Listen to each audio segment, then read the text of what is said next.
Hello everyone, my name is Grace, and today I'm going to be talking about all of the books that I read in the month of August. So this month I read 6 books in total, and 4 of them are actually off of the TBR that I had originally made for Booktubeathon. After I quit Booktubeathon, I just kind of stuck with the same books, kept reading those, drew those out, and it took up most of the month, but I enjoyed almost all of the books that I read this month, and I'm very excited to share them all with you. The first book that I read was Since You've Been Gone by Morgan Matson. This book follows a girl named Emily who is basically attached to her best friend Sloane. They do everything together. She's never seen without Sloane, and Sloane has kind of pulled Emily out of her shell a bit because Emily's very shy and Sloane's very outgoing. But then one day Sloane mysteriously disappears without a trace, and all that Emily has left is this list of things that Sloane has told her to do. And Emily sets out to complete this list because she believes that it will lead her back to where Sloane is. I thought this book was so cute and fun, and I really enjoyed it. And the romance, guys. The romance. Also, Emily is such an amazing character. You totally see a full arc of her character, and she reminded me a lot of myself in a lot of ways, and she was just so interesting to read about. And this is the first Morgan Matson book that I've ever read, and I really enjoyed her writing style, and I'm definitely looking forward to picking up more books by her in the future. So I gave this book a 5 out of 5 stars. The next book was The Strange and Beautiful Sorrows of Ava Lavender by Leslie Walton, and I can't believe I actually caught that.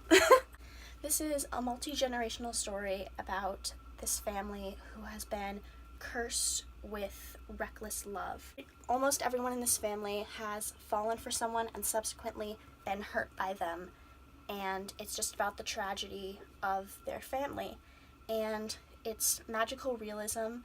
There are a lot of supernatural kind of elements. You begin by following Ava's grandmother, and then her mother, and then Ava herself, who, for no reason that doctors can figure out, she is born with wings. And you get to Ava's story about halfway through the book, and then it's just about how these people are living their lives with this curse that's placed upon them. This was absolutely heart-wrenching.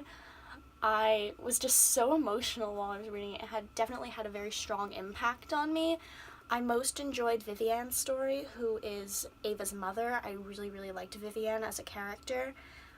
Both her young teenage version and the version of her as an adult as Ava's mother. Vivian actually also reminded me a lot of myself when I was reading her teenage version of herself. I am going to give a content warning for this book for rape and pretty graphic violence throughout. So if that's something that you're not comfortable reading, then this might not be the book for you. So just so you're aware. This book I gave 3.5 out of 5 stars. Next, I read One of Us is Lying by Karen M. McManus. This story is about 5 students who go into detention, but while they're in detention, one of the students dies, and it is ruled that his death was not an accident. So the 4 other students in detention become suspects in this murder mystery kind of experience. And I really enjoyed personally watching how all the characters interacted with each other and how their relationships grew throughout the course of this book. I really enjoyed all of the characters. Honestly, they were all great. I loved it. All the emotions. And you really got inside the heads of these students and this school as a whole. As a society, as a machine, you understood how the school works and how they felt about all of these students, which was really interesting because I think this did a really good job of capturing the mentality of how a high school, like how communication moves really fast within a high school, and how everyone is influenced by everyone else, and how rumors move, and how everyone kind of thinks as a group in some ways. I loved this book. I loved it so much. I thought it was so good. And I was really, really into the mystery of it, although I half guessed, half was spoiled for the ending and kind of the answer to this murder mystery, but I still really, really enjoyed it because I knew what happened, but I didn't really know how it got there or why, so I still enjoyed learning about that. I gave this book 5 out of 5 stars. It was really good. I highly recommend it. The next book I'm going to talk about is a book that I read on audiobook, and it is The Fifth Wave by Rick Yancey. This is a reread for me. I actually read this book back in 2015 when it was kind of new and hyped up, and I remember liking it well enough then. I don't think I loved it, but it was like kind of average, but I never continued on with the series, so I thought I would reread it because it just came into my brain and I was like, oh yeah, I never finished that. So I thought I would reread The Fifth Wave. I listened to it on audiobook, and this time around, I really did not like it. I'm actually not done with it yet, but I'm like probably like 90% of the way done with it, so I feel like I can talk about it. I hated Evan so much. Oh my goodness. He's not a good person. He's not a good character, but he's kind of held up like he is. Like, his relationship with Cassie is terrible and awful, and he's very possessive. And she's just like, wow, he's amazing. He's so good for me. I love him so much. And I'm just like, girl, get you a better man. Also, I remember this from last time I read it, but both times I read it, I found the writing to be very confusing, and it wasn't even the point of view. I know a lot of people say that. The point of view is very confusing, and they never know who's telling it.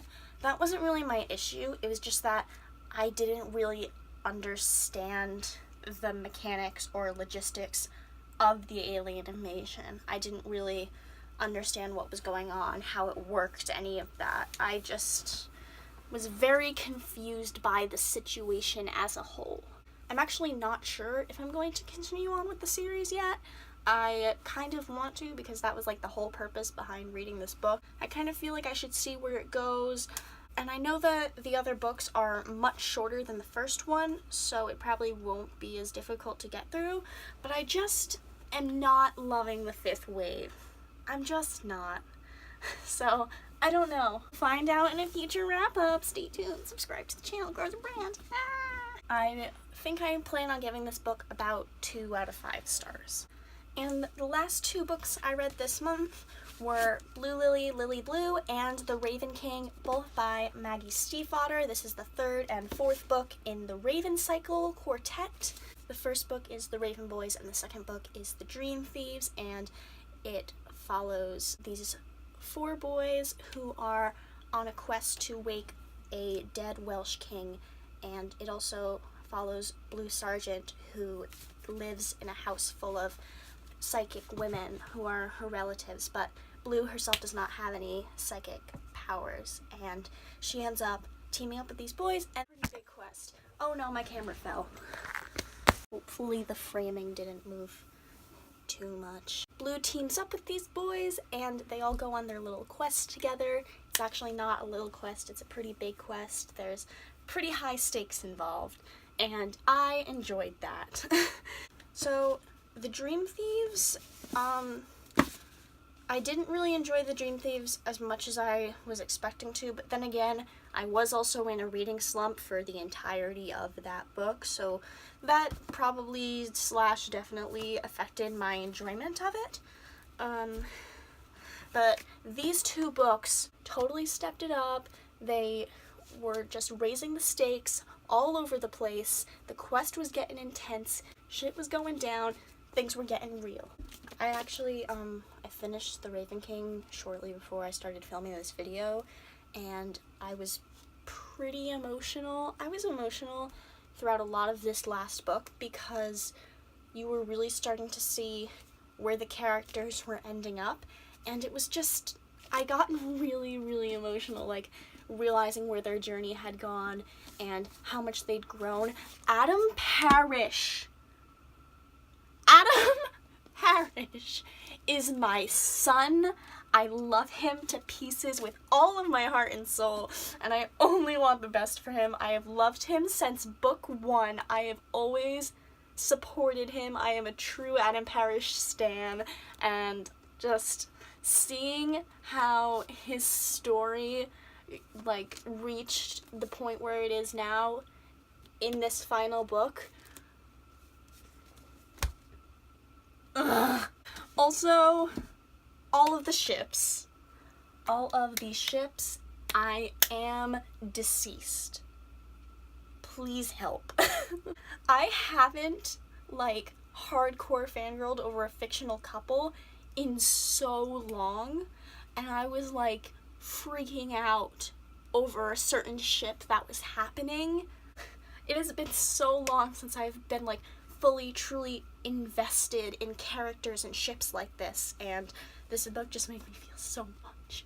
Also, Maggie Stiefvater's writing is so incredibly real. She has this way of capturing the most simple and basic human emotions that you didn't even know you felt until they're put into words, and the words that she puts them in are the most beautiful, poetic language, and I thought that was super cool. I really, really liked both of these books.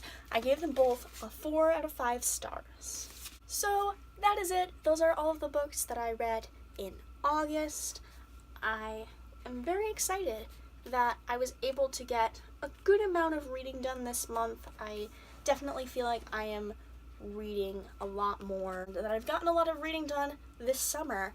Actually, with The Raven King, aka my most recent read, I finished my Goodreads challenge of 35 books for the year, and it's only August, so I still have like a third of the year left.